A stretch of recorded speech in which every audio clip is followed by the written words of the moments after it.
So the next thing we can add is a goal. So something for our ball to get to, and when we reach that, we end the game. So we can find that down in sensing. There's a touching color. So we can bring that in. And of course we can like set a different color here. That could be useful for us by making like, a green gate that we need to get to at the end there. We can block it off with certain walls and start adding certain bumpers and obstacles for the player to get through. So that's going to be useful. When touching color green, do this. But we're going to find the rest of that. We probably want, because we can see the shape of this, it's a rectangle with 2 arrow points at either end. It's going to fit into one of these controllers here, isn't it?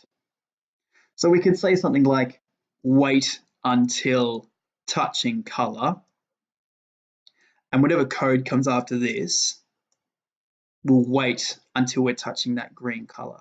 So we could say something like wait until touching color, and then we could say something like well done, game over, for 2 seconds. But this isn't going to work. We don't have enough yet. Wait until touching color green, say game over. We probably need our green sprite in here too. So we're going to go down to choose a sprite, and we're going to paint our own sprite. Now we're just going to paint with this paintbrush here. We'll call this goal, and now we can choose that exact color that we want that's going to match here. So I'm going to find that green again. I'm going to go for color 25, saturation 60, brightness 100.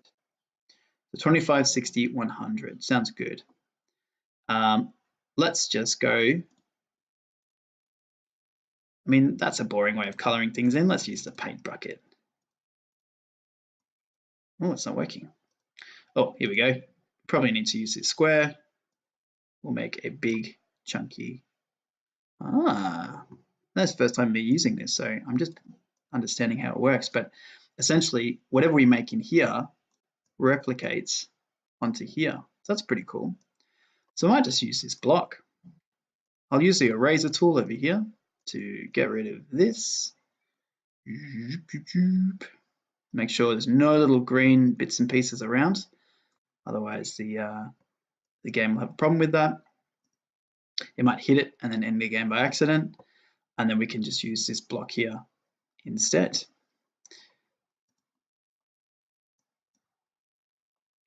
All right, sorry about this. My computer seems to be freezing a little bit. There we go, we're all good now. So we've got our green block, still probably a bit too big. Let's make our goal just that big there. Yeah, perfect, love it. So we've got our sprite. It's called goal. We're going to pop that down in the corner over here. That's how, actually, let's make it at the top. That could be fun. And I'm going to make another sprite, and we'll call this one jump pad. Sorry, I hit the wrong button there. Go back, not choose a sprite, but paint. And our jump pad, let's make it look a little bit more interesting than the black. So I'm thinking like, oh, you don't want to forget these numbers, 25, 60, 100. Let's go for our yellow jump pad. How about an orange? That sounds cool.